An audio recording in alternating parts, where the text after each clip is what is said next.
নির্বাচনটাকে আরো বিলম্বিত করা যায় কিনা এর জন্য আসলে এটা অপচেষ্টা আমি মনে করি। মূলত এর দায়ভার হচ্ছে বর্তমান অন্তর্বর্তীকালীন সরকার। অন্তর্বর্তী সরকার নির্বাচনের জন্য আন্তরিক হলেও কিছু রাজনৈতিক দল নির্বাচন পেছানোর ষড়যন্ত্র করছে বলে মন্তব্য করেছেন কেন্দ্রীয় যুবদলের সাধারণ সম্পাদক নুরুল ইসলাম নয়ন। তিনি আরো বলেছেন, তারা জানেন নির্বাচন হলেই জনগণ বিএনপির পক্ষে রায় দিবে, এজন্য তারা বিএনপির নামে অপপ্রচার করছে। এ সময় তিনি রাজনীতিকে রাজনীতি দিয়েই প্রতিহত করবেন বলেও মন্তব্য করেছেন।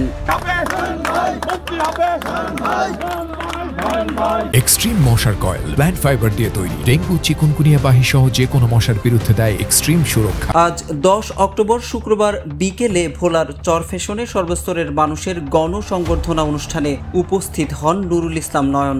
ভোলা 4 আসন থেকে দলীয় মনোনয়ন পেলে এলাকার উন্নয়নে কাজ করার অঙ্গীকার ব্যক্ত করেন তিনি। প্রধান অতিথির বক্তব্যে যুবদলের এ নেতা বলেন, ইতোমধ্যে বিএনপির নেতাকর্মীরা নির্বাচনী প্রচারণায় নেমে পড়েছেন এবং ভোটারদের সাথে সম্পৃক্ত হচ্ছেন। এ সময় তিনি অন্তর্বর্তী সরকারকে সতর্ক থাকার আহ্বান জানান।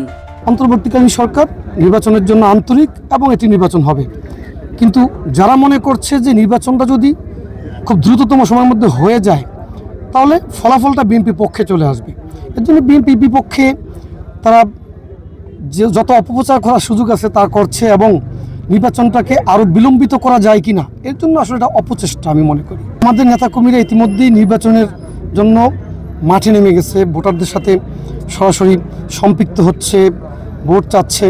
আমরা রাজনীতিকে রাজনীতি দিয়ে মোকাবিলা করতে চাই, আর মূলত এর দায়ভার হচ্ছে বর্তমান অন্তর্বর্তীকালীন সরকার। তাদেরকে আমরা বলবো তারা যাতে সতর্ক অবস্থানে থাকে, যাতে কেউ তাদের যে টার্গেট রয়েছে ফেব্রুয়ারিতে নির্বাচন অনুষ্ঠিত করার এটা নস্যাৎ করতে না পারে।